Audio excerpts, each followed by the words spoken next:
Hello guys, today is 15 नवंबर 2025। तो आज Saturday है। गोल्ड बंद है। और आज हमने कोई भी ट्रेड वगैरह नहीं ली। तो आज हम पूरे वीक की एनालिसिस करते हैं कि पूरे वीक में हमने क्या क्या गलतियां करी और कौन कौन सी ट्रेड बनी, क्या कौन सी मिस हुई, कौन सा टीपी मिला, कौन सा एसएल मिला। तो सारी आज हम एनालिसिस करते हैं। तो पहले मैं पूरा ओवरव्यू बता देता हूँ। ये जो मार्केट पिछले वीक यहाँ पे था और यहाँ से ऊपर गया है इस ऑर्डर ब्लॉक तक। ये वन डे में ऑर्डर ब्लॉक था। वन डे का ऑर्डर ब्लॉक तो यहाँ तक गया है। और फिर यहाँ तक जाने के बाद थोड़ा डिस्प्लेसमेंट दिए, फिर पुल बैक और फिर कंटिन्यूशन। ये जो कंटिन्यूशन है ना, ये पकड़नी बहुत इंपॉर्टेंट है। और ये हमने मतलब मिस कर दी उस दिन, क्योंकि पूरा वीक ही खराब गया मेरा तो। पूरा वीक में इतनी गलतियां हुई, इतनी मिस्टेक्स हुई कि मैंने इस पे ध्यान ही नहीं दिया। तो चलो हम देखते हैं। मैं ज़्यादातर एशियन सेशन ट्रेड करता हूँ, तो उसमें देखते हैं क्या क्या मिस्टेक्स हुई और कौन कौन सी ट्रेड बनी।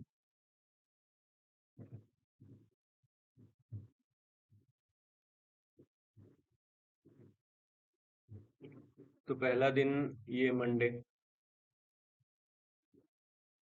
तो उस दिन मंडे को यहाँ पे मार्केट खुला और फिर यहाँ से यहाँ पे 5 मिनट का ऑर्डर ब्लॉक बना, लेकिन इस पे आया ही नहीं, तो हमारी उस दिन ट्रेड मिस हो गई।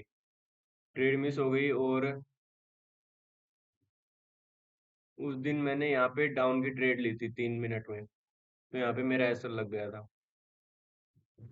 ये उस मंडे को मिस्टेक करी। और फिर ट्यूसडे को यहाँ पे मिस्टेक करी कि मैंने यहाँ पे डाउन की ट्रेड ले ली थी, क्योंकि मुझे लगा यहाँ तक मार्केट आएगा, यहाँ तक या फिर यहाँ तक, तो डाउन की ट्रेड आराम से टीपी दे देगी। लेकिन ये ऊपर चला गया और यहाँ से जो ट्रेड बनी वो मिस हो गई थी। यहाँ पे आया नहीं मार्केट। फिर मैंने यहाँ पे लंदन में एक ट्रेड ली थी, जिसका मैंने पहले मेरा एसएल यहीं पे था, लेकिन मार्केट जब यहाँ तक आ गया, यहाँ तक मूव कर गया, उसके बाद मैंने एसएल यहाँ पे कर दिया था। तो इसलिए मेरा इसमें एसएल लग गया था। बाकी ये ट्रेड तो बिल्कुल सही गई थी। उसके बाद वेडनेसडे को यहाँ पे मैंने फिर से रिवर्सल ट्रेड ले ली थी, क्योंकि मुझे लगा कि यहाँ पे इम्बैलेंस में मार्केट आ गया है, अब ऊपर जाएगा। तो इसलिए यहाँ पे ऐसा लग गया था।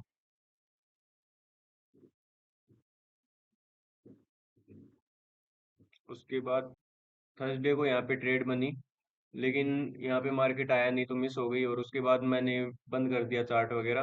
तो ये जो ट्रेड थी इसका मैंने ध्यान नहीं दिया, और जिसने टीपी भी दिया।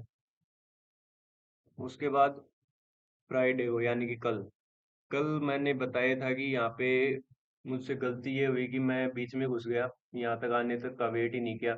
अगर यहाँ तक आ जाता तो ये ट्रेड मिलती और ये इसने टिपी भी दिया, लेकिन मैंने पहले ही ऐसा लगा लिया अपना। उसके बाद मैंने ये ट्रेड ली नहीं, ये मैंने ऐसे ही मार्क करी थी। मार्क भी इसलिए करी थी क्योंकि यहाँ पे एक 3 मिनट का डिस्प्लेसमेंट थी, वो मैंने देखी कि ये डिस्प्लेसमेंट फेक है, क्योंकि ये यहाँ पर रोड ब्लॉक पे आई है और यहाँ से डाउन, तो उसके लिए मैंने एक मार्क करी थी, छोटी सी ट्रेड ली नहीं। बाकी हम देखें तो जो मेन मेन ट्रेड है वो ऐसे हैं कि यहाँ पे एक सबसे अच्छी ट्रेड बन रही थी। ये वन डे के ऑर्डर ब्लॉक पे आया, यहाँ से इसने डिस्प्लेसमेंट दी। तो यहाँ पे तो कुछ नहीं करना डिस्प्लेसमेंट देने तक। यहाँ पे जो फिर से पुल बैक दिया ना इसने, यहाँ पे ट्रेड बन रही थी, यहाँ पे ट्रेड मिलती और ये सीधा डाउन इस तरह। यहाँ पे ऐसा रहता और ये पूरी नीचे तक, यहाँ तक मान सकते थे क्योंकि ये 4 आवर का ऑर्डर ब्लॉक था। लेकिन ये पूरा नीचे तक गया है। नीचे वन डे का एक और ऑर्डर ब्लॉक है, यहाँ तक पूरा 150 पॉइंट, 1:8। लेकिन ये मिस कर दी और ये वीक पूरा ही खराब गया है। खराब ऐसे कि गलतियां बहुत हुई हैं, एक भी टिप ही नहीं लगा। और गलतियां हुई है मेरी साइकोलॉजी की वजह से। और साइकोलॉजी पे हम कल बात करेंगे डिटेल में। साइकोलॉजी को कैसे सुधारें, मुझे भी सुधारनी है और मैं आप लोगों को भी हेल्प करूंगा अपनी साइकोलॉजी सुधारने में। तो आज के लिए इतना ही था वीकली एनालिसिस। बाकी कल मिलते हैं।